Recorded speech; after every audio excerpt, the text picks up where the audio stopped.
to this virtual roundtable of industry thought leaders coming together on a very interesting topic, adaptive manufacturing from fixed systems to flexible intelligence.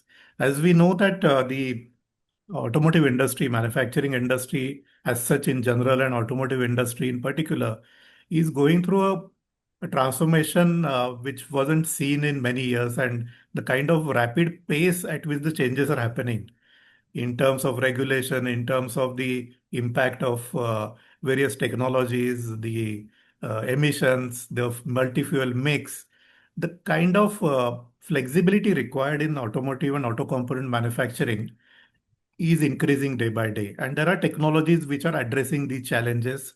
So in today's roundtable, we are going to discuss few of these, and based on your experiences and the challenges and opportunities to solve those challenges, we are picking your brain, and thank you for joining. The industry partners who are supporting this initiative of ProMFG Media are AMTDC, the Advanced Manufacturing Technology Development Center in that IIT Madras, and also the IIT Indore, Drishti CPS, the Cyber Physical System Hub, which is a technology innovation hub at Indore.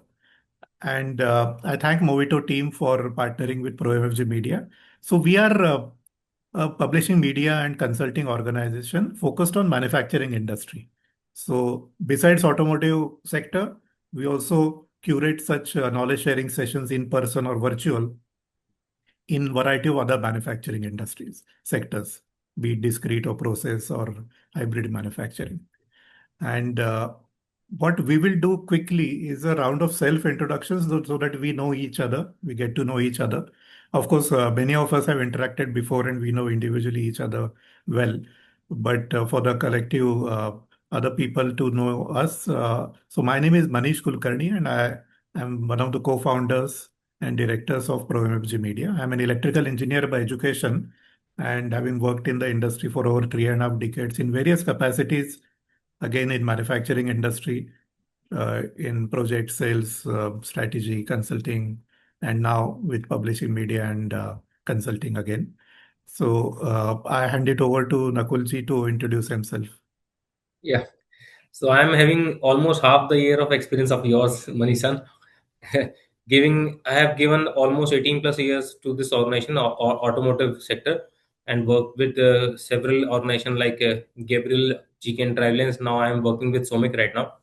So I have been looking after project department, and I'm leading this project department for 3 of my manufacturing facilities. My company's name is Somic, SOMIC. It is a Japanese firm, and they are into ball joint manufacturing. And you can call it my department by the name of industrial engineering also. So I'm looking after all the industrial engineering projects at my facility. Nice. And just before I think Sayedji joined, you mentioned that you have 3 plants and the fourth one is coming up. Yeah. So 3 of the Yes. manufacturing facility, one is at Gurgaon, another one is at Gujarat, third one is at Chennai, and we are looking forward for Kharkhoda, which will be given serving to Maruti's new manufacturing facility. Nice. Nice. Great. Sayedji. Yes, good afternoon all. My name is Syed Badesab. I'm a mechanical engineer by... Can you speak loudly, please? A bit Yeah, loudly. yeah, sure. Yeah. So do I need to repeat everything or it was audible? No, this is audible. Yeah. Okay, fine. Very good. So I'm mechanical engineer by qualification. I think almost similar experience, 29 plus years in industry now. Worked in different capacities, different departments. So I think half of my career was into R&D and project management. And then I moved to operations where I had opportunity to work on a couple of greenfield projects. I worked with companies like Videocon, Kelvinator, Subros, which is into automotive. And then Valio, I was with them for about 10 years. And now I'm working with Autoliv as an Associate Vice President Operations at Pune. Autoliv is into passive safety systems mainly. We are number one. We are a market leader with 5 plants in India. Headquarters in Bangalore. We have plant in Bangalore. We have plant in Mysore, Chennai, Pune, and Badli in north. I am heading operations of Pune. Yeah, thank you. Great to have you, sir. Great to have you. Aditya, your brief intro. Yeah, hi. Good afternoon. I'm Aditya, and I'm one of the co-founders of Mowito Robotics, building this along with Puru. I graduated in 2001. I've half my career has been with established companies like SAP, IBM, and others, and SAP Consulting as well. And after that, I switched to startups. The rest of my career has been with various startups, starting from something to do with AI and internet in the early days, then to consumer hardware, and now Mowito, where we are building automation for companies in the new era of AI. How to build automation is what we are learning. And yeah, over to you, Puru. Nice, yeah. Uh, Puru, yeah. Hi everyone, I'm Paru. By degree I'm a mechanical engineer undergrad and then robotics engineer. I did my master's in robotics engineering from Carnegie Mellon, and from the last 10 years I've been in the industry of robotics, working for startups. Since 2019 I've been working with Aditya, majorly doing robotic startups for either warehouses or factory. Initially, we started with you know mobile robots for factories. We worked with companies like TVS and Ashok Leyland. 2 years later, we realized the market was early, so we changed it to warehouse automation, robotic arms for warehouse automation. And very recently, we have gotten into robotics automation or robotic arm-based automation for manufacturing sector. And this has been my whole career till now. Robotics for factory and warehouses. Glad to Nice. be here. Very, yeah. We are pleased that you're able to also join this. You're in UK time zone now, right? Yes, yes. So Yeah. in Mowito, I generally handle technical side as well as the marketing side. So I'm generally on the road attending different conferences and exhibitions. So right now I'm in UK, but soon I will be in US for a conference there, and then Imtex in Bangalore. So Yeah. that's generally my role in Mowito. So also on this call are my two of my colleagues. They will be on mute, but I will introduce them. Raymond is our sales head who has joined from Mumbai, and also Ninad also is in Mumbai. He is part of our project execution team. So this is the background of all the people on the panel, and we will now begin. And before beginning, I would request Aditya. And in fact, when I was listening to the introductions, I saw that there are robotics engineer, electrical, mechanical, computer. So we have a good mix of digital transformation, which actually one of my friends defines its DT as IT, OT plus CT, IT plus OT plus CT. So information technology, operation technology, and control technology. So we have a good mix of people from all different diverse backgrounds and having very diverse experiences. I would request Aditya to please Yeah. set the context quickly and before we move into the Q&A with all of. Yes, yes.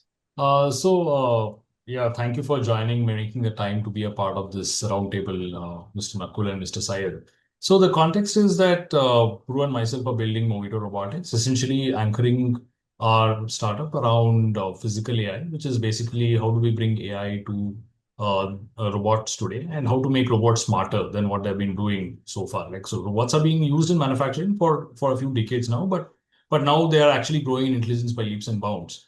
And somewhere this is going to make manufacturing. I mean, it's going to move the needle higher in terms of automation inside plants and factories as well. And the goal today is to learn from audience or how your personal journey of automation has been inside your companies and what are the challenges you're facing to deploy robots at scale. Like, what is stopping you from maybe putting 100 robots, 200 robots, or whatever you plan to do? Like, what comes in the way? And how do you envision physical AI changing the game for you, or modern AI, as they call it, like the AI-based robotics changing the game for you? This is what we would love to learn from you people. And after the Q&A, we'll have a short presentation from Vito with a few videos that show our robots in action. Yeah, that's the context for the day. And over to you, Manish, to take from. You're on mute, Manish. Sorry. Thank you so much for that quick setting of the context. And we had some ideas about how the discussion flow will be. That first we will have a round of questions, and then I will also request Aditya and Puru to jump in wherever they would like to add their bit after we hear the leaders. And then once we are through with the questions, we'll also request Aditya to make a small presentation about Mowito, which, as he says, has some interesting case studies which will be very useful for us to go through. So my first question to both Nakul and Syed, Nakulji, in the automotive manufacturing, as we said, the complexity is ever increasing. The different models and different variants within that, the impact of regulations, as we discussed, the impact of the challenges which the industry faces in terms of launching of new products with new technology. So, in the automotive manufacturing, how is automation adapting to this high mix and low volume kind of a things where the production schedules are keep on changing depending on the demand and the dynamics of the market? So look, today what I was looking after a data that nowadays most of the OEMs, they are on an average working on 20 around models, and if we are talking about the number of variants, so each model they are having 10 plus variants. So right now, like Maruti is working on almost 200 plus variants right now. Tata is working on 380 variants right now. They are supplying 380. So our manufacturing facilities cannot be rigid. So this is a most demanding situation right now in the each and every 4 year or so, 3 to 4 year, we are getting a facelift of every model. So it is being forced on us that we cannot be rigid, and the low volumes and the high number of models or variants customers on us are demanding us, we cannot be rigid. So we are being forcefully being shifted towards a flexible system.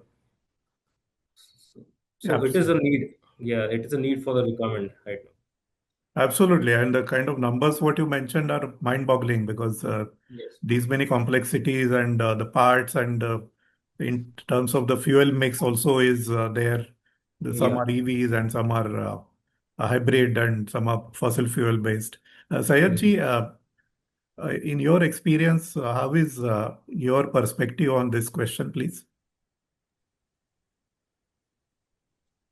Yeah, I think we had started with Henry Ford saying you can have any color as long as it is black, to Yes. whatever we can have. With automation and digitization, more than that, I think what is, even if we talk about OEM, they also have a customer. And this customer is very much educated, informed, aware of technology, aware of what is going around. And this gives a lot of kind of choices to them, what they want. So as we talk in digitization, automation, the flexibility, adaptability, I think they are looking more of a customization suitable for them. And there are OEMs who is willing to do that. So features linked to uh, driving comfort, making it easy, giving more and more kind of experience of driving rather than just going from A to B. This puts a lot of pressure on OEMs to kind of try to make a USP for themselves, which can really be leveraged and encashed in market. And then that comes to how much customization you are able to do in terms of variability and also not losing on the competitiveness, because this goes together. I want everything, but I also want it to be very competitive in a low price, affordable to me. So they are kind of coming from that background with a lot of variability. And I fully agree that I have one variant of steering wheel which is got 36 part numbers. 36 part numbers of different combination, different colors, different features, and then we have to make it probably in the same line without fitting switch A to switch B or color A to color B. It has to be exactly same, and that's where probably the adaptability comes into picture. So to me, it is market driven, not by OEMs. OEMs are kind of adapting to what is happening around them, and uh, they have to grow, they have to sell, and they have to sell what is adopted by market or accepted by market. So we all, I guess, needs to tune to that, and thanks to all the robotization, artificial intelligence, the Pokayakis that we put in place, the controls that we have coming from automation, which is actually supporting these all initiatives to make it more robust process.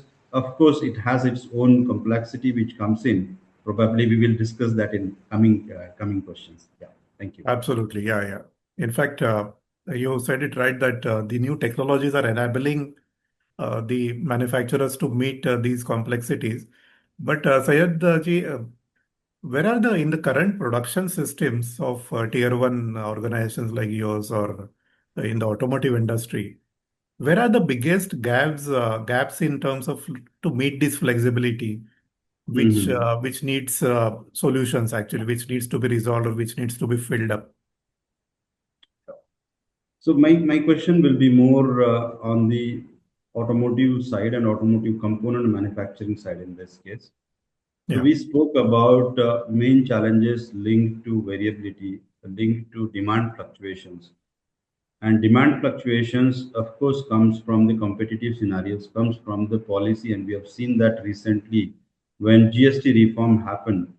Actually, last quarter of 2025, we had almost 30% or more demand increase suddenly, which we had to rush to, and somehow we could cater to. On top, we are also talking about customer specific requirements. So they have their own research, they have their own way of looking at the features and uh, the USPs which they want to bring in.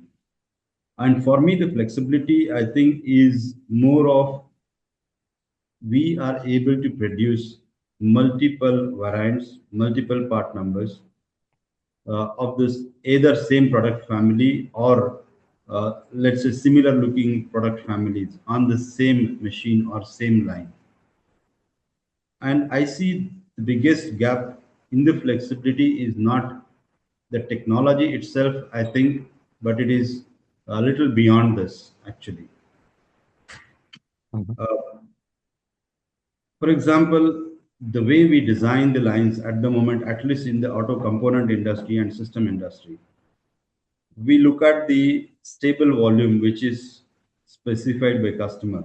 So we have a peak yeah, RFQ volume which comes in, and then we most likely design lines suitable to those volumes, those particular variants or part numbers which we expect to come out of this line. And then we also try to keep it let's say suitable to that particular capacity only. Let it be 100 or let it be 300K per year.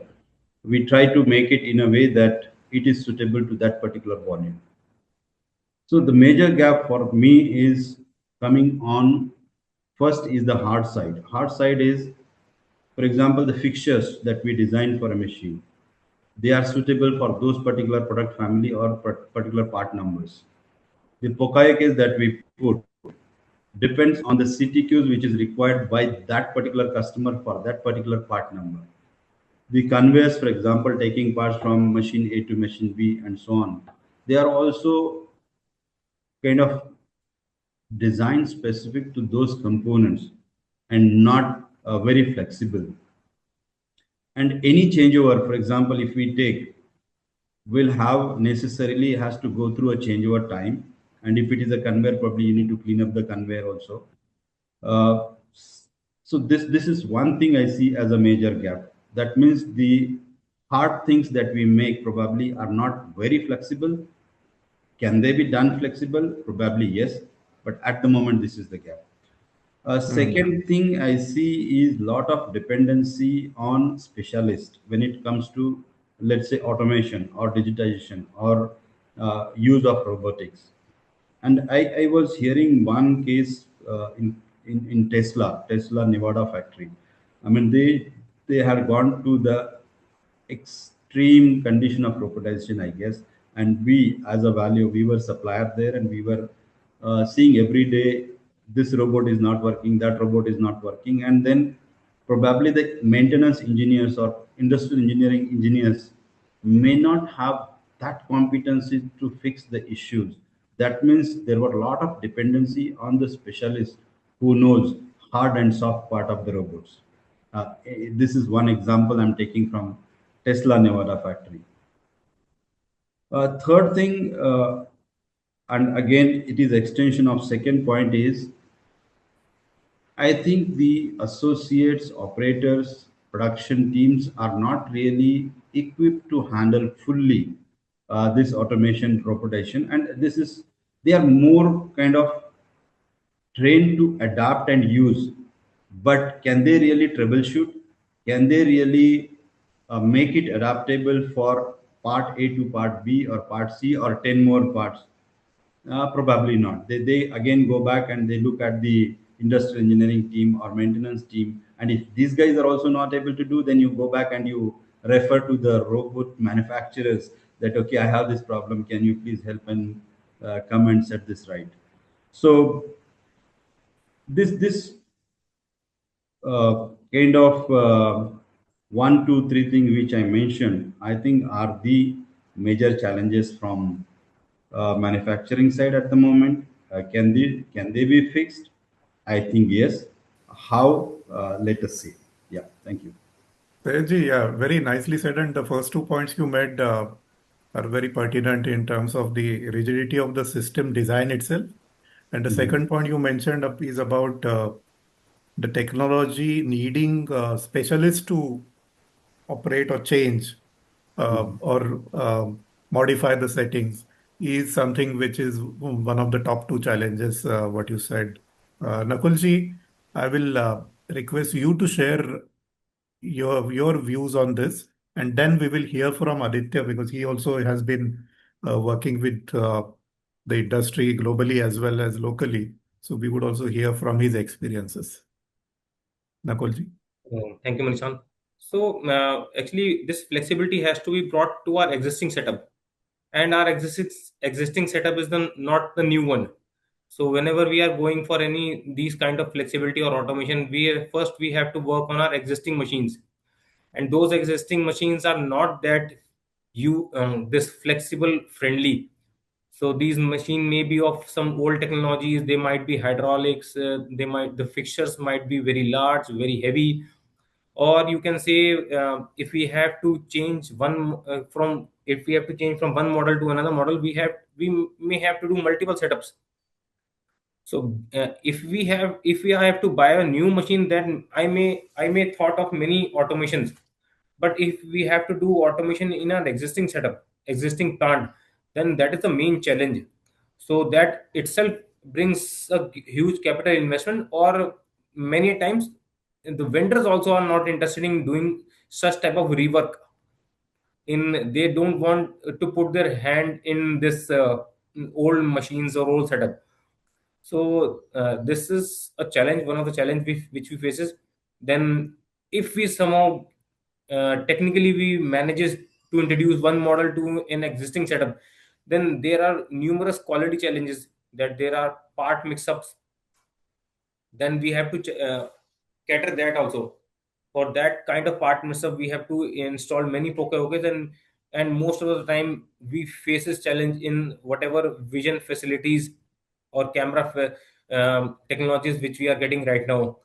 So that again brings a challenge. Our quality department, specifically talking more about our manufacturing facility, our quality department is not that keen of introducing any new model to our existing lines. They will be always love to install a new facility, and that is obviously not practical if you are talking about the capex which my department is concerned of.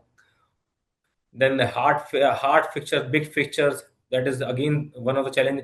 Then, as Sayed San said, many of our facilities are conveyor based, and suppose if one process is been added, then that particular conveyor which we have we have installed few years back, that it will be a big challenge for introducing a new process in between.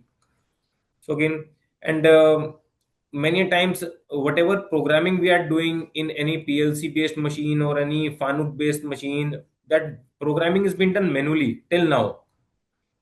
Okay. So that automation is again a challenge. Then and most of the time, whatever platforms which we are using, talking be it the PLCs, be it the softwares, be the ERP or whatever management system which we are using, they are not standard. That one machine is working on Mitsubishi platform, another might be working on Delta, another might be working on Fanuc. So if you are talking about these connected services, then this again brings a good challenge. The So I think I last have point, yeah. Yep. Please go ahead. Yeah. So I think I have summarized whatever big challenges which we faces to make our system flexible. Yeah. The last point what you made is integrating all these diverse systems. And Aditya, you have now a lot of queries to answer from our side. The queries are, you heard, first is, of course, the uh, as Sayedji said about the rigid systems and making them flexible. And similar point Nakulji mentioned about is those old legacy systems, can we retrofit or augment them to make them Industry 4.0 ready? Industry 4.0 again is at a concept level, and there are various elements to it. And some of the elements you are already working on that. The second point was upskilling or rather skilling requirements of the people to handle such things. And third thing is this diverse manufacturers giving their solutions, and it's like a zoo actually. If you go to any plant, sometimes it's like a zoo. It has PLCs from XYZ, Rockwell, Allen Bradley, Siemens, ABB, and SCADA systems from someone else, sensors from somebody else. So how do we actually help manufacturers to integrate these things effectively and cost effectively, because replacing the whole system again is ROI based, so it will be a challenge for many manufacturers. Right. So let me answer some of the queries posed. So I think, broadly speaking, the sentiment is echoed along all the top auto OEMs that we have visited in the past couple of years, like from Motherson to the question we ask often is like, there are already machines for some of the or automations available outside of India for some of what you're doing. Why is it not being used? And the typical answer has been that we supply to OEMs and there are so many variants. Though we are a high volume supplier overall, if you look at any one variant, there's one variant running in the morning, then there's a different variant running the next day, and so on. Because of which there is really no scope for us to automate something, because the systems that we get will have so much of a changeover time that Yeah. it leads to production loss at the end of the day if we were to look at some of these automations. So, broadly speaking, this is a global problem. It's not just specific to India also. And today, customers are looking at new age solutions to solve these problems. And one of the things that keeps getting talked about now in the age of physical AI is about demonstration learning. It's a concept where what the robot learns from, I mean, the operator can just move a robot, teach it what to do, and the robot learns from that and fine-tunes its own AI model to later do the task in real time using various sensors on the robot. It could be vision, it could be camera, it could be force sensor. You gather enough data for all of these sensors to operate the robot autonomously once the operator has shown it what to do. And this is where the whole world of physical AI is now moving towards, right? And of course, there is still people are just getting started. It's not that it has arrived and every factory AI has taken over every factory. I think that's still a long way to go. But it's getting started, and we have already done some deployments around these lines, which we will show you later as we show the videos. But yeah, the operator skill level, to expect the least from the operator to just be able to demonstrate a robot, that is definitely an area that the world is going towards. The no-code platforms are coming. Of course, we don't operate necessarily at the CNC machine level. I mean, that's not something that comes in our capability area right now. We start beyond that, let us say, and yes, this proliferation of PLCs, I think, is inevitable. It's happened everywhere. That's where I think companies implement a layer of manufacturing engineering systems, which tries to talk like a layer between of software between all of these machines, on which you build your next level of applications. All right. So, and the second point that was raised was about brownfield versus greenfield. Um, in limited cases, it is definitely possible to add intelligence to existing robot lines. There is no doubt about it, right? So we can add cameras, we can add sensors to robots that are already on the line and give them new capabilities. So yes, there are cases where we can teach old dogs new tricks also, right?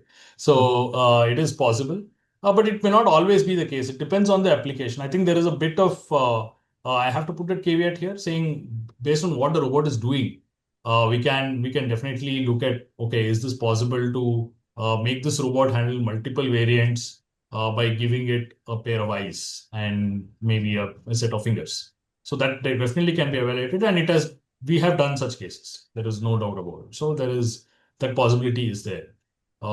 Yeah, I think I've covered two of the primary questions answered here. But yes, please feel free to ask me if you have anything more, or Puru, if you want to add something, feel free to. Yes, yes. I would like to add a few things about the greenfield and the brownfield. I think this has been a debate going on in the industry, in the automation industry, that do you want to replace a human worker with a robot, which does the job just like a human worker, right? Or do you want to change the process to make it more optimal for automation? Right? So this is the kind of debate which is going on because in a as Nakul-san mentioned earlier, to set up a whole new line that takes a lot of capex. So the first preference goes for, can you replace a human worker as it is? Just replace it with a robotic arm, and they will do the process. They will do the automation just like the human was doing the process, replicating the human steps. But other times, for example, I have been talking to a lot of wire harnessing companies, for example, and currently the routing of the wires inside the car is a very tedious process. And one of the way to automate it is change the way they do the whole electrical design of that car. But changing that whole electrical design of the car will take another 4 to 5 years, right? And nobody can wait for that, and that itself will be a long drawn process. So trading in automation which does the work like a human does and slowly making it optimal. That is what I have seen a lot and going on, and that is the kind of I've seen is a preferred way, so that the automation could be brought with least amount of capex. Open for your thoughts, Sayed sir and Nikul san. But this is kind of my feedback from interacting with other people in the industry. Thanks, Puru and Aditya, both for your inputs. Nakulji, or I can call you Nakul San, being a It's okay. It's Japanese okay. company. We have been habitual to I San actually. I know, yeah, it, yeah. it, it's a Japanese term, right? Yeah. I know. Uh, Aditya, while answering the question, he mentioned about the vision. You also said about the quality aspects, the challenges of quality and vision Mhm. systems to solve those challenges. So, which AI and vision use cases seem most promising on the shop floor to you, Nakul-san? Actually, recently I have been struggling for scanning a dot QR code, a QR code which has been imparted on the part by engraving dot marks. So I was been struggling for that for around few many months. For 6 to 8 months, I was been struggling. I have tried multiple brands, and I was looking for a good vision system. But somehow I switched to an AI based vision system. That was can I tell the brand name also?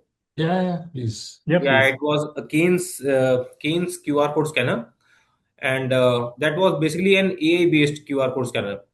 So the moment I used that product, I was immediately fascinated by the output which I got.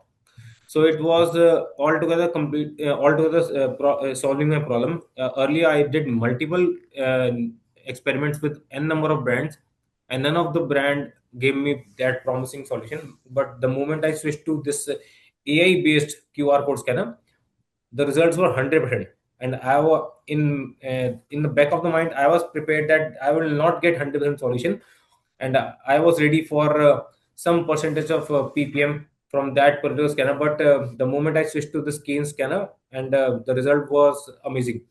And from the day one, it was so user adaptive, and none of there was no uh, bad reporting or any malfunctioning of that scanner in terms of scanning of any .qr code. Whether the component dot code was not that precisely visible or not, but that scanner was working uh, great, just great. And we have just done a horizontal deployment of that scanner multiple at multiple locations.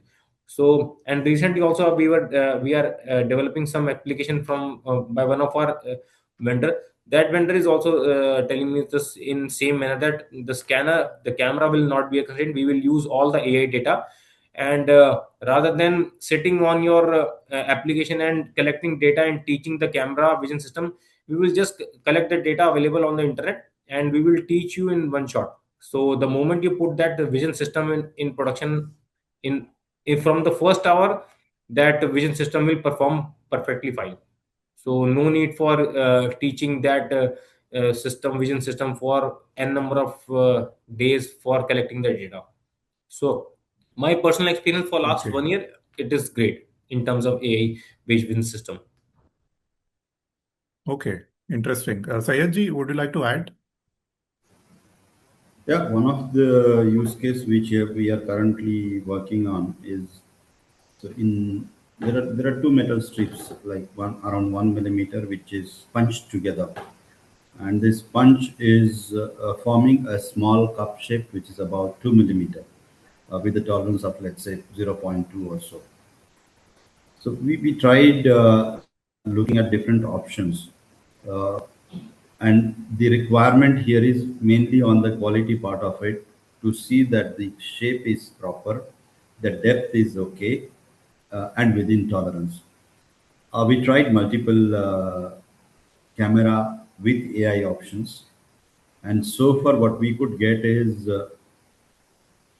uh, okay condition probably is clear on the image. So it is not on the measurement part, but is more on the image part of it. So they kind of take different not okay conditions of the images, and they teach it, and they say, okay, whatever falls within this range is not okay, and there are okay cases.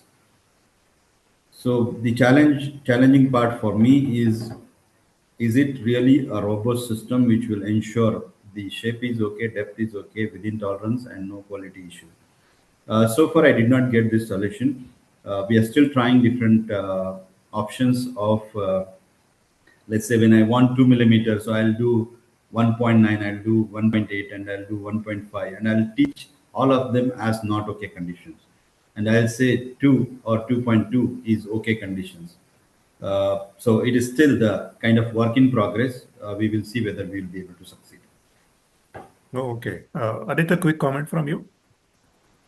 Yes, so the industry is clearly, I think, vision-based quality inspection is a huge area of interest from every Yes. company I've spoken to. It could be surface defects, it could be reading characters, like Mr. Nakul-san was mentioning. It could also be reading QR codes. And there is enough companies out there that are trying different methodologies as well. It's not like the whole world is doing. So there are some people who still believe in the good old analytical methods that were being used earlier. But there is a whole new adoption, new set of adapters for AI technologies that are coming up now. Of course, there is still some kind of apprehension in minds of people that, okay, AI might fail me, it may not give me the 100% result I want. How can I put my quality in the mercy of a probabilistic system versus a, 100% accurate system?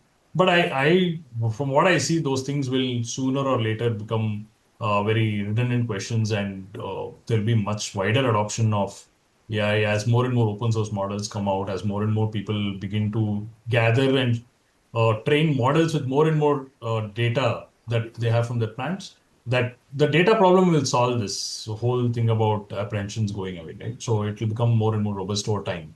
And that's what we will see. And yes, I think vision-based quality is like a huge topic of interest for every manufacturer we have spoken out there, be it tires and tubes, or be it engines, or plastic injection molding. Anybody out there is looking for these solutions. Okay, interesting. Thank you so much, Aditya. My question And I'd to like to add one more small point here, please. which may be of interest. There are some, so Cognix and Keynes have been leaders of this industry, right? The vision-based Vision. quality inspection industry. But a lot of cases that have come to us, where we are doing vision-based inspection, have come to us after they have not been able to crack the code with these cameras. The reason being that Cognix and Keynes integrators have the capability to calibrate these cameras, but beyond that, they cannot change anything. It's Yes, like a black this box, is right? yes. So if it does not work for you, it does not work. There's nothing else you can do about it. Yeah. And some of those customers have come to us saying, hey, can you solve this problem for us? And then we go with other cameras where we have complete flexibility in writing the code, where we use the Yes, camera exactly. only as a data capture device. We're only capturing images. And Yeah. our AI models run on our system where we train it with, like Mr. Syed mentioned, we gather both okay and not okay images, train it with both of them for it to be able to get the result. So there are some still open problems that are there which Congress and Keynes have not cracked, especially in terms of surface developments. And yes, we bump into these problems Yeah. very often. Yeah, yes, Mr. Nicholson, please. Yeah, a similar case recently which we have occurred, that our purchase team, I was looking for a vision system. One vendor was giving me a software based approach. He was using a standard camera, but using the way you said, he was doing all his work on the software part. So he was using his AI tools on the software, not on the camera. Hmm. And for the same solution, another vendor was giving me Kane solution, and third vendor was giving me Cognis solution. So my purchaser was the confused, be whether to go for a standard product like Keynes or Cognizant, or go for a normal product with some AI based tools or programming. So in fact, we were also confused that to whom we should approach. I passed on the ball to the purchase department, and I said, I just want the solution. That is completely up to you. So exactly the way you said, it was, we recently faced this problem. Yeah, yeah, Okay. So these are, of course, different technology and different vendors would approach it based on their competence or their how they want to solve the challenge. When investing in such flexible automation systems, Sayedji, I'll start with you and then go to Nakul-san on this. Which KPIs matter the most to the organizations? I think the simplest answer is ROI, right? Yeah, everything starts with that. But I think we need to go a little beyond that. Of course, KPI is ROI is very, very important. But there is a learning curve for everything. And I think automation, digitization, robotization, or let's say AI based inspection or quality controls are not very different. And this learning curve probably we need to allow, uh, going through iteration, going through continuous improvement process step by step. I think this is part of process. And then the companies making, for example, robots or cameras, they are master of their own field, but probably when it comes to putting it together and then making it adaptable to specific application, so it has to go together. I don't think it can happen in isolation. So the Yep. KPIs starting from ROI, but second is integrating into or thinking about learning work curve, adapting, and then looking at the long-term value which is being generated by doing this iterative process and reaching to some level of, let's say, acceptable condition for component or system manufacturers like us and OEMs, because ultimately somebody who is paying all of this is OEM. So acceptable to them and value in their mind should be one of the KPIs, I guess. Uh, it could be quality improvement. It could be long term a competitiveness improvement, I mean, coming from the cost, or it could be productivity again translating into the cost, or cycle time, or changeovers when we talked about flexibility because of multiple parts coming on same line, same machine. So all of this probably are going to be or should be part of KPIs in my view. Uh, One more thing is what is going to be the cost of, or not cost, but the coming back to our specialist point. I mean, how much dependency we are going to have at the end on the specialist? Can we make it more generic? Can we make it more adaptable, easy to use kind of thing in long term? I think, in my view, this should be the KPIs. Thank you. The last one is very interesting. Yeah, we'll take Aditya's views after we hear Nakulji on this. Sayyid San was bang on target. ROI is obviously the first. We are, in fact, we also are not able to go for any automation in India, especially in my organization, just because of the investment involved. So, if the right amount of investment and the ROI is being achieved in as less time as possible, then obviously it will be a great KPI for this. And I think change over time can be one of the major KPI. If one model to another model, the change over time is less, then we can straight away go for flexible manufacturing. Like as we organization are working on Toyota production system, and we are following some Hyjunga systems. So in this, we encourage number of changeovers. But suppose if we are shifting to a flexible system, the changeover time is more, then we cannot do it. So these, I think, these are the major KPIs. Yeah, change over time and of course ROI, you said. Yeah. Aditya, your views after hearing both the leaders on Uh, one is ease of operation, less dependence on the experts. ROI, of course, is a common thread, yeah. and and the flexibility. Yeah. Right. So definitely, I think these are very common clauses, and ROI particularly is a favorite term used to Yes. I think value these systems. Yes. And of course, maintainability and what is the cost of maintenance, what is the cost of AMC, what is the skill of the operator needed. All of these matter. The only difference I've seen is that there is a little bit of a, and of course, I would request.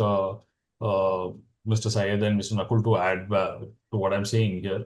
There is a little bit of a difference in how companies compute ROI when quality is involved as a metric versus when it is just saving labor, right? So there is a slight variation they do.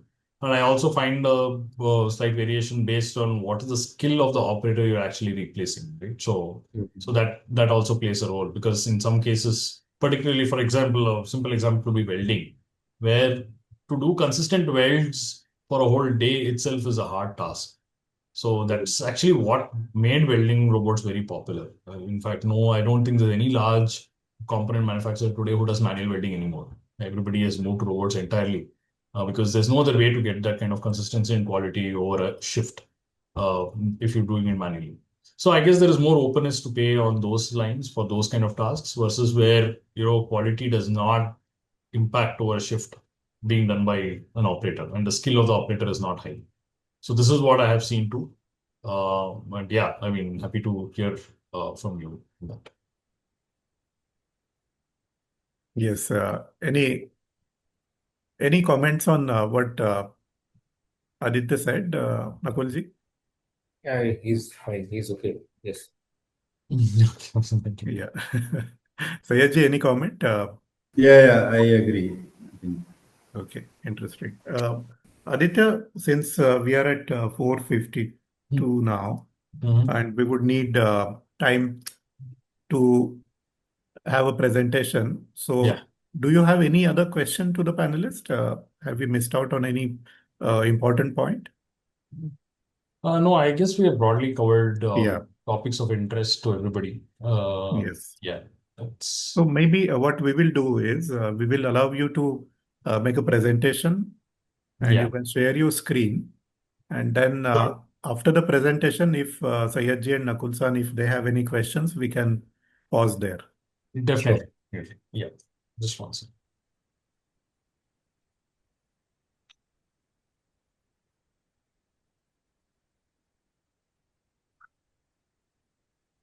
I'll just share my screen.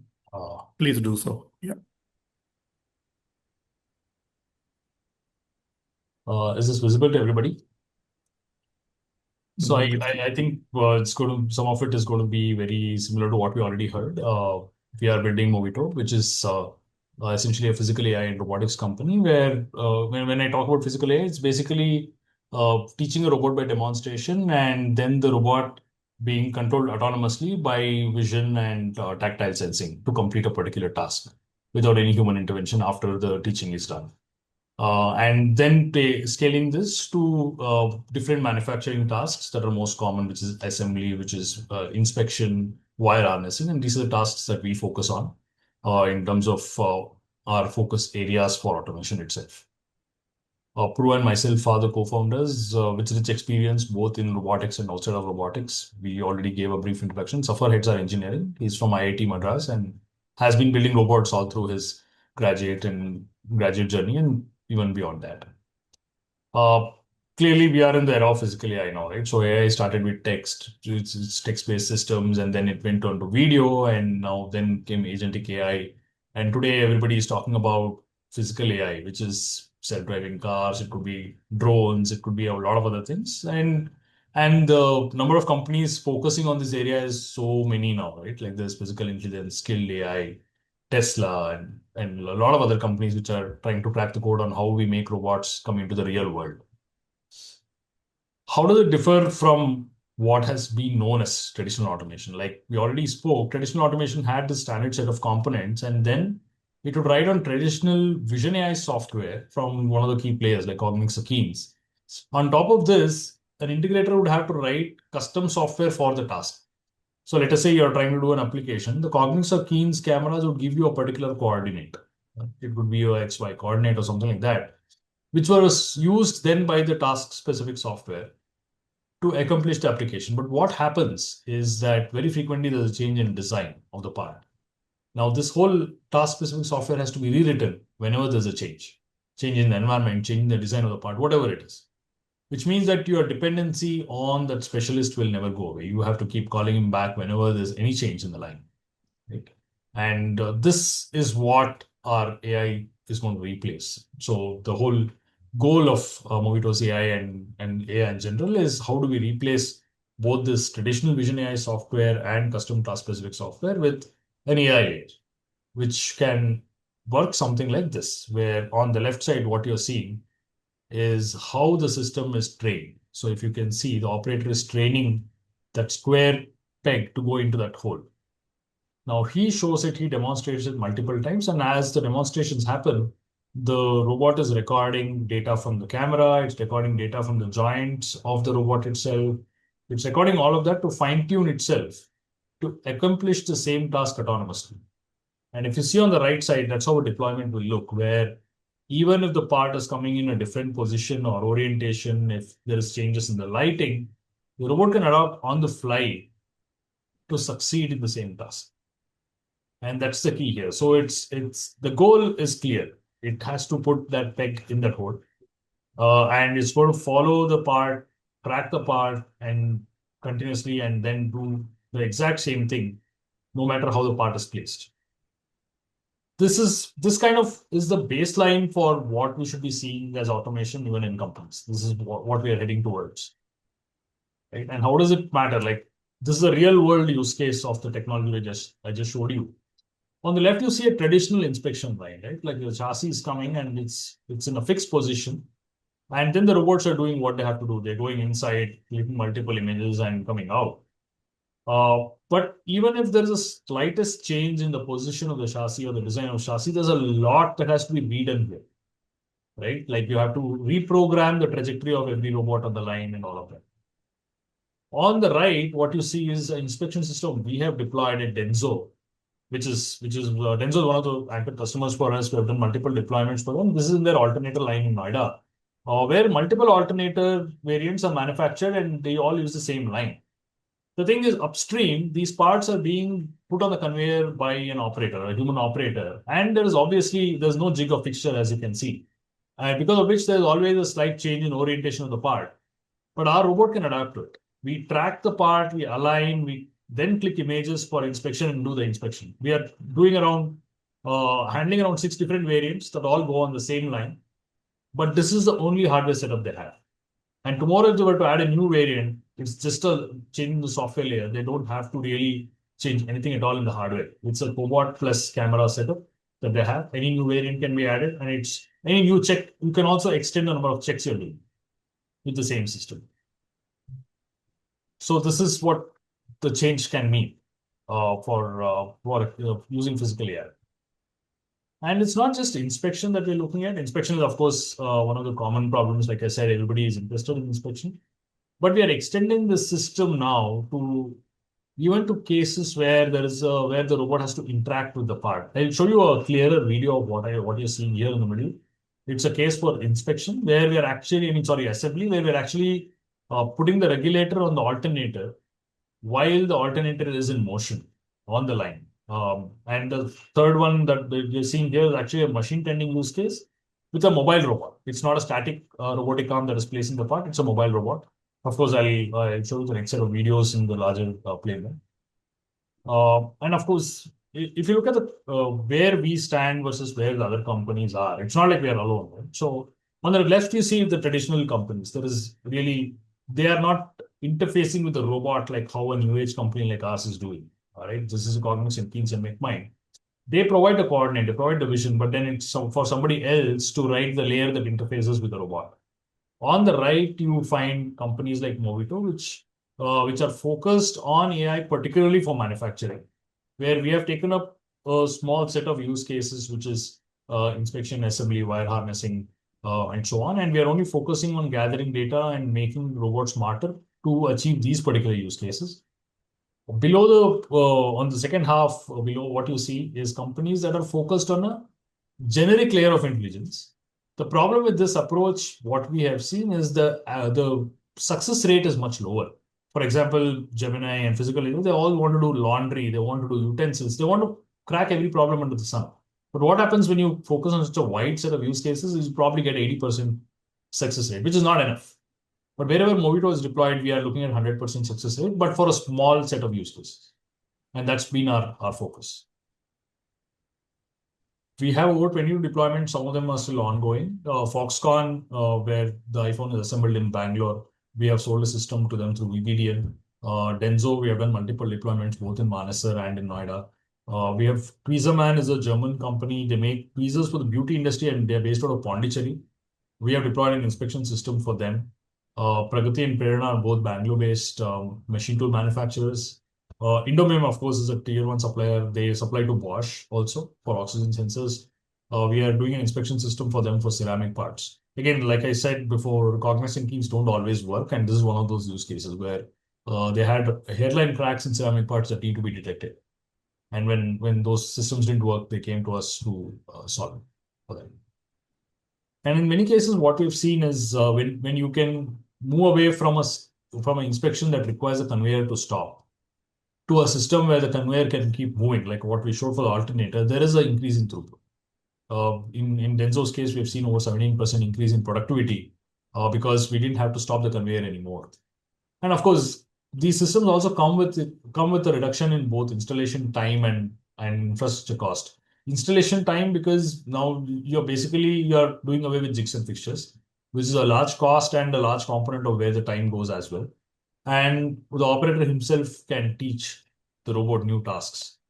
And secondly, there is this whole thing about, like I mentioned, jigs and fixtures which are required, taking a lot of time. And whenever there's a variant change, you again have to redo those jigs and fixtures. So we're avoiding that as well. So we are making the line a lot more flexible and lot quicker to bring automation online than the traditional automation itself. Let me take you through some of these videos now. Puru, you have the videos open. You're on mute. Yes, I have the videos open. I can show it on my side. Yeah. Any particular one which I should show? Yeah, we can start with the inspection, Denzo, and then we can show the machine training. Are you able to share your screen, Yeah, he'll Puru? Yes, I'm able to share my screen. Give me one Okay. moment. Yeah.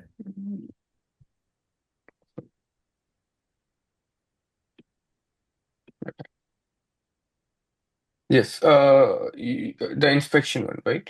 Uh, this is the one which we had with Denso. Can you see my screen? The video? The video has not opened yet. I see a list Okay, of videos. Yeah. one moment. Okay. Yeah. I can see the video now.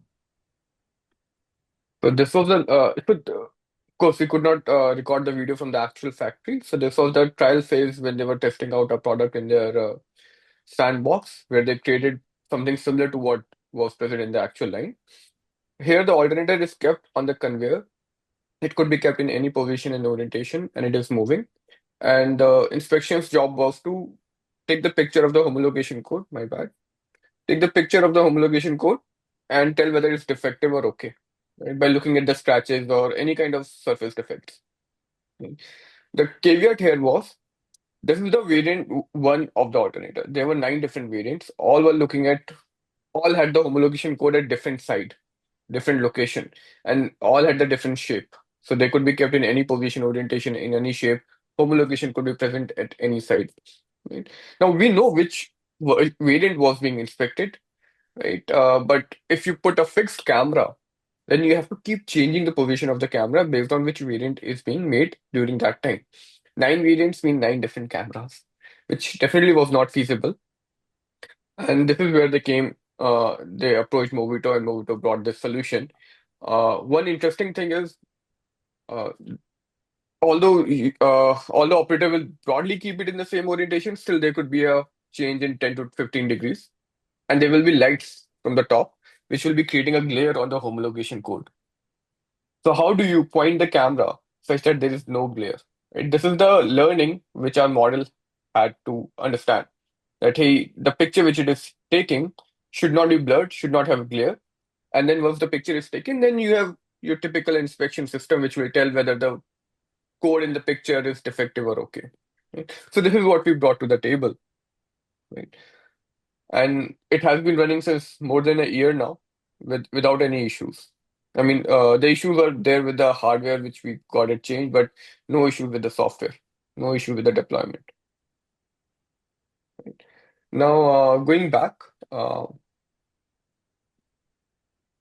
me one moment. Aditya, which one should I show next? Machine training. Machine training.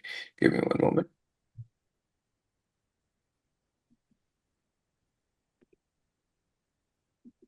Yeah.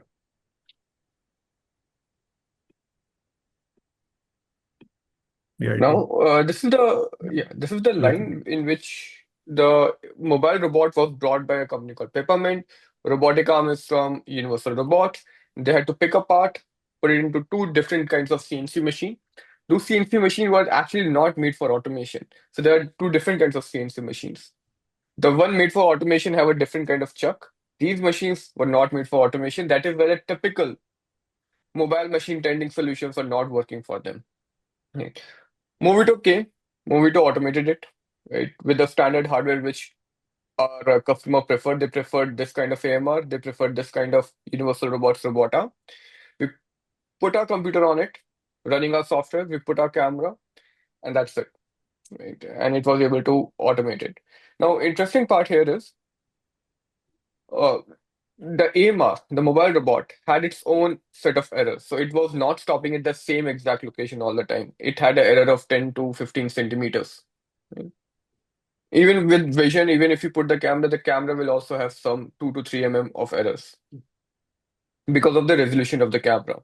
So the way and the chuck of the CNC machine has the tolerance of 200 microns, not more than that. So we had that much of space to put the part inside the chuck. And since the camera was not sufficient, we let the robot be guided by the force and the tactile sensors on the robot arm. Right? So that was the unique part which we brought to the table, that our model was able to control the robot arm from the feedback from the camera as well as the tactile sensors. And this right now is in pilot phase in Tenzo's Manesar plant for alternators.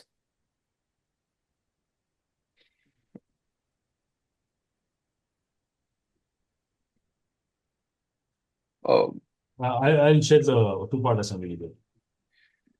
I have the two-part assembly on my Yeah, side as well, Aditya. Can you share? sure. Yeah, I should have it. Yeah. Any quick observation from Sayadji and Nakulji? Solution which they have provided is obviously a great solution.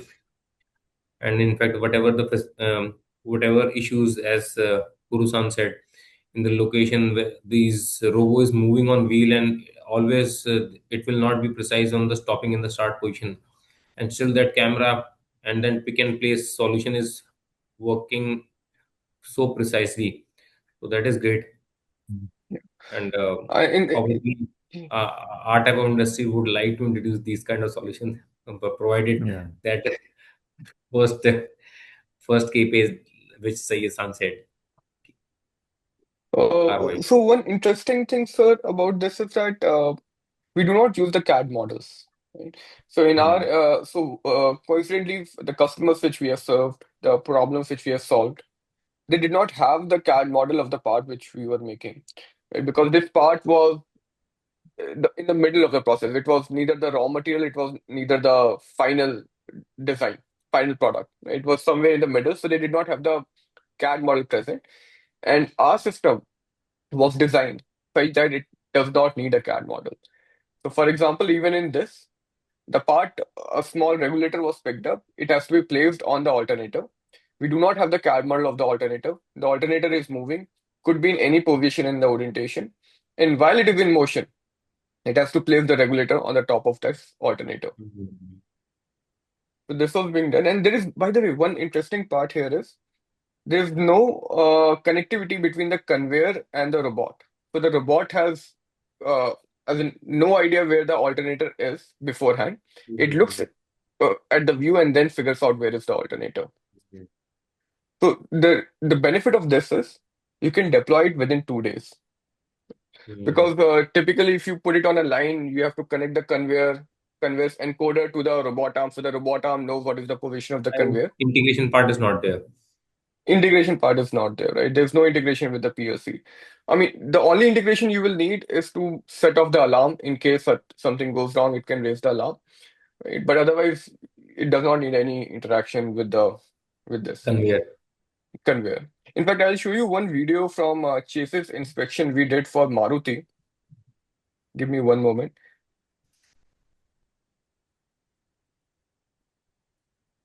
And this is robo brand agnostic, right? It can be Yes, fitted sir. on. So you might have noticed that in one video I showed you a DoBot. In another video, I can show you a UR. So for example, this video, let me show. This is the pilot which we did with Maruti. Here. Chassis inspection. Yeah. Yes. So the robot arm is Universal Robot. It's the same software, same AI model, just the robot arm is different. And it's an active line of Maruti. So they were making multiple different variants, and they cannot stop the active line just for a pilot.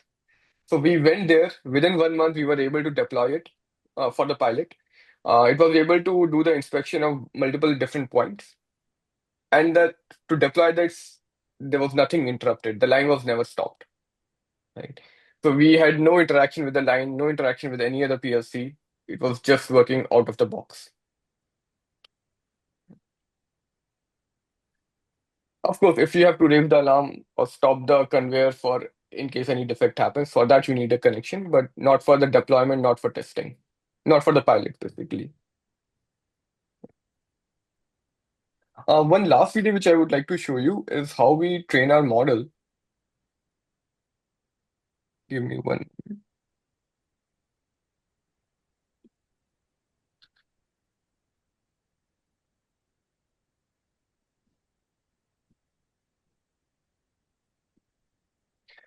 So typically, this is how we train our model. We demonstrate the task on the robot multiple times, at least 10 to 15 times.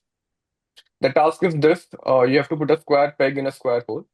Once you have demonstrated it 10 to 15 times, it repeats it during the operation. And it is slightly different than mimicking, because here now, if you move the part, it automatically adjusts to it. So it is not exactly copy pasting or mimicking what it was demonstrated. It learns what the task is from the demonstration and then repeats that task even when the situation changes. Right? It automatically Yes. adjusts to the changing situation.